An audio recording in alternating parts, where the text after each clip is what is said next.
impossible is not a fact, it's an opinion. When someone tells me it's impossible, I always just look at them. Anybody around me knows that they can't do that. So that's part of it. But if they didn't know me, it's your opinion. And they'll say, no, science shows. And I say, yeah, and how many times has science showed something's impossible? Now science shows it's possible. Things are impossible until somebody does it. And so I find that, most of your business people, you look at businesses and what does it take to make a business grow? It's not impossible to make a business grow. A business has been shrinking for a long time, or it's been stuck. The real problem is always, the chokehold is always the psychology and the skills of the leader, always. And 80% of that is psychology and 20% is the mechanics. Like if you don't know how to read your financials and you're trying to fly the plane of your company, I mean, come on. If all you do is go down, you look at profit and loss and you see what it is and you have a beer, either way, you either celebrate or you get depressed, something, you're gonna be in trouble, right? But if you have the skill sets, that's one thing. But you can get any skill set if you have the psychology. And anytime a business is not growing, it is not because it's impossible. It's because they aren't innovating, and they're not innovating because they're believing it's impossible. I mean, if we all know what does it take to transform, I obviously tell people it takes 3 things to create a breakthrough in anything, in your personal life, in your business, anywhere. You need a strategy. But that's not the first place you should look, and it's the first place all of us look. Me too. It's our inherent thing. You want to lose weight? Well, how do I do it? I want to grow my business. How do I do it? It's instinctive. We've been trained to think that way. But the problem is the how-to is usually not that complex. I mean, come on. 70% of America is 75% of America now is overweight.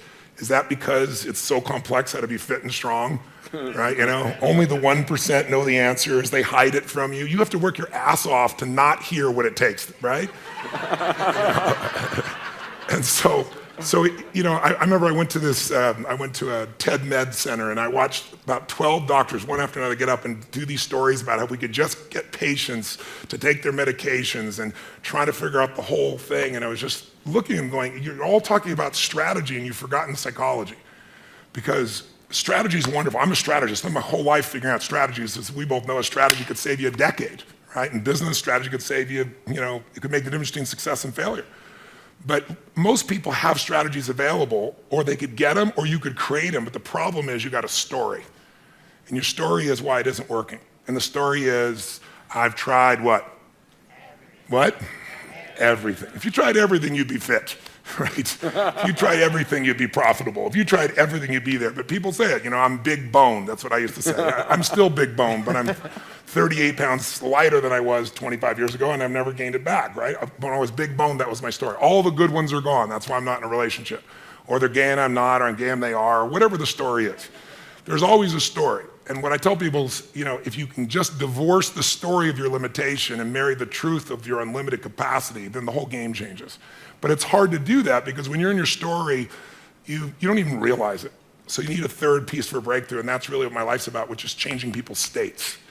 Because in a different state, we're different people. Can mean people be nice? Yes or no? Yes or no?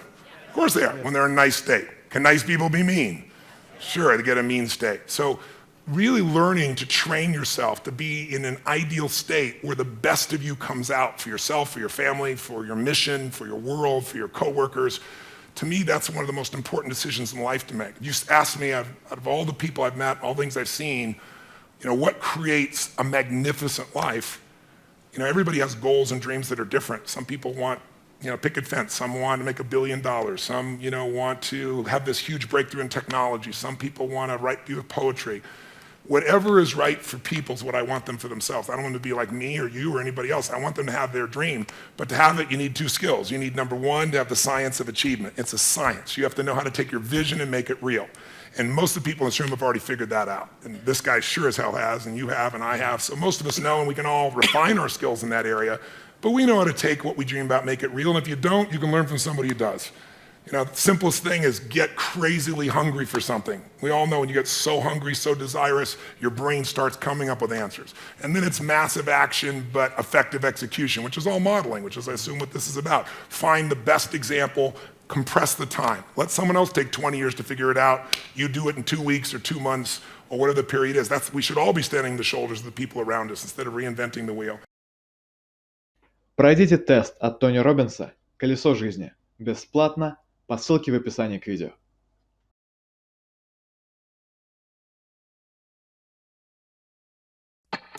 Если вам понравилось это видео, ставьте лайк, делитесь этим видео с друзьями и обязательно подписывайтесь на этот канал, чтобы регулярно получать лучшие переводы Энтони Роббинса на русском языке.